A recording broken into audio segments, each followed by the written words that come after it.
When I told my parents that I was very excited and looking forward to my sister's wedding tomorrow, they just looked at each other in silence. My mom's smile faded almost instantly, and my dad cleared his throat like he was about to say something serious. That's when I knew something was wrong. I had no idea that in less than 24 hours, I'd uncover one of the most painful betrayals of my life, one that would change how I saw my family forever. So tell me, was I wrong for what I did after that? Let me start from the beginning, because maybe it'll help you understand how everything built up to that moment. My name's Amelia, and I've always been the quiet one in my family. My sister Sophia is 2 years older than me, and ever since we were kids, she's been the golden child. She was popular, outgoing, and the type of person who could walk into any room and instantly become the center of attention. Meanwhile, I was the bookworm, awkward, shy, and often forgotten. Our parents adored her. Every time she achieved something, they celebrated it like it was the biggest deal in the world. When I got good grades or won a small award, they'd just say good job and move on. I used to tell myself it didn't bother me, but deep down it did. When Sophia got engaged last year, my parents were over the moon. They immediately started planning the wedding, picking out venues, talking about dresses, decorations, and guest lists. I wanted to help too, and at first, Sophia seemed to appreciate it. I helped her pick her engagement outfit, ran errands, and even stayed up late helping her design invitations. But slowly, she started excluding me from things. She'd plan wedding meetings with Mom and not tell me. When I asked about it, she'd say things like, "Oh, I didn't think you'd be interested," or "It's fine. Amelia, you wouldn't understand these things anyway." It hurt, but I didn't want to make her big moment about me. I figured maybe she was just stressed. But the tension really started when she chose her bridesmaids. I genuinely thought she'd make me her maid of honor. I mean, I'm her only sister. But when she gathered everyone at a brunch to announce her bridal party, she made her best friend, Chloe, the maid of honor. I remember sitting there smiling, pretending to be happy for her, but inside, I felt like someone had punched me in the chest. When she saw my expression, she said, "Don't take it personally, Amelia. Chloe and I have been friends since college. You'll still be a bridesmaid." I forced a smile and said, "Of course," even though I wanted to cry. The months went by and I kept trying to stay involved.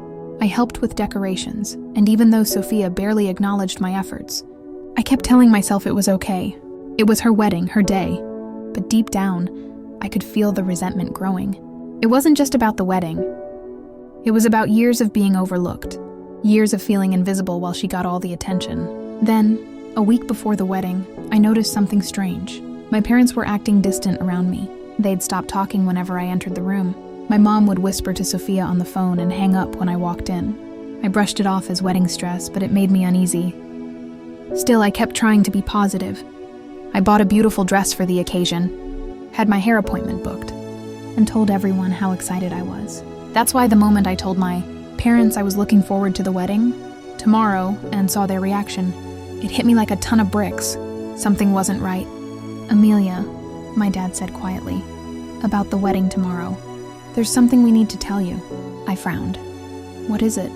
My mom looked down at her hands. "Sophia didn't want you to come." I froze. I actually thought I misheard her. "What do you mean she doesn't want me to come?" "I'm her sister," Mom sighed. "She said it would be less stressful for her if you stayed home. There's been a lot of tension lately, and she wants the day to be perfect." I laughed bitterly. "Tension? The only tension is that she keeps excluding me." My dad tried to calm me down. "Sweetheart, it's her big day. Maybe just respect her wishes for now." Respect her wishes? My own sister didn't want me at her wedding, and my parents were siding with her. I could feel my heart breaking right there in front of them. I looked at them both, waiting for someone to say it was a joke. But their silence told me everything. I went to my room, slammed the door, and cried for hours. All those memories of helping her, supporting her, standing by her even when she made me feel small, they all came crashing down. That night, I decided I wouldn't just sit around and feel sorry for myself. If Sophia wanted to erase me from her perfect day, fine. But I needed to know why. I needed to see it with my own eyes. So the next morning, I got dressed anyway. I put on my dress, did my makeup, and drove to the wedding venue, even though my parents had left early without saying a word to me.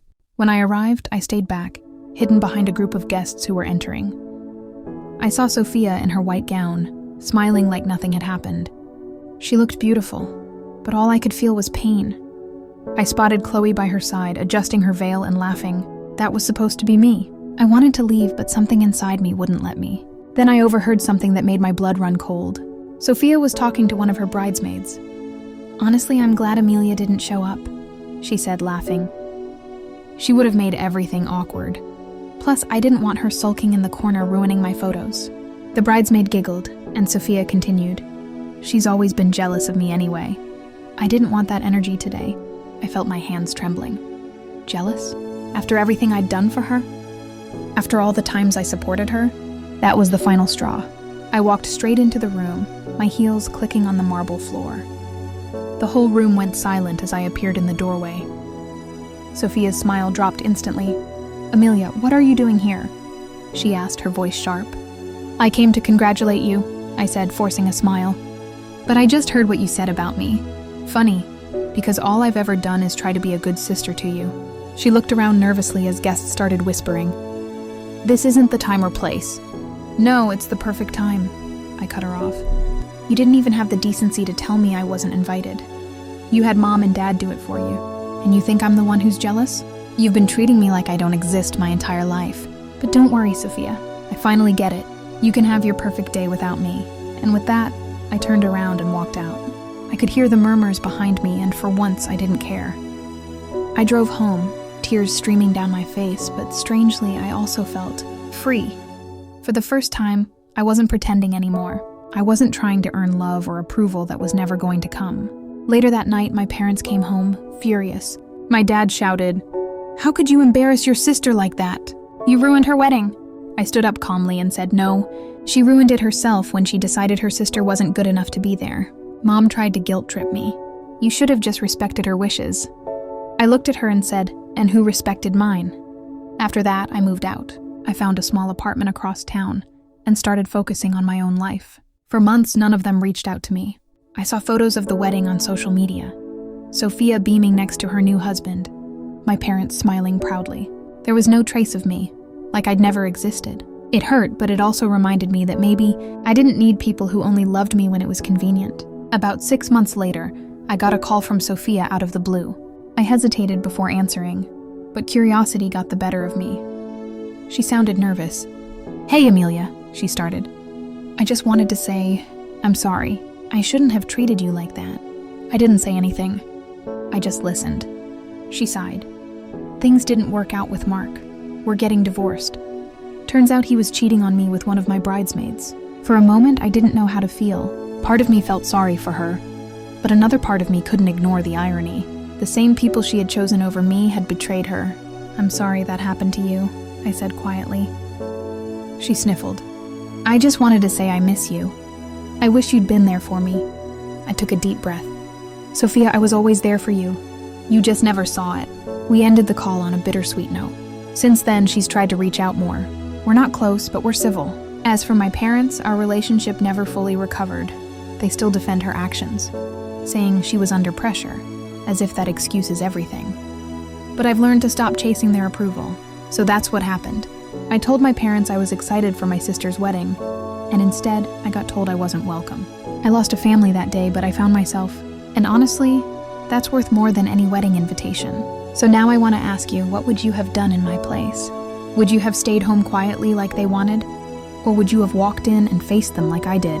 Because sometimes, standing up for yourself doesn't look like yelling or revenge. It looks like finally saying enough.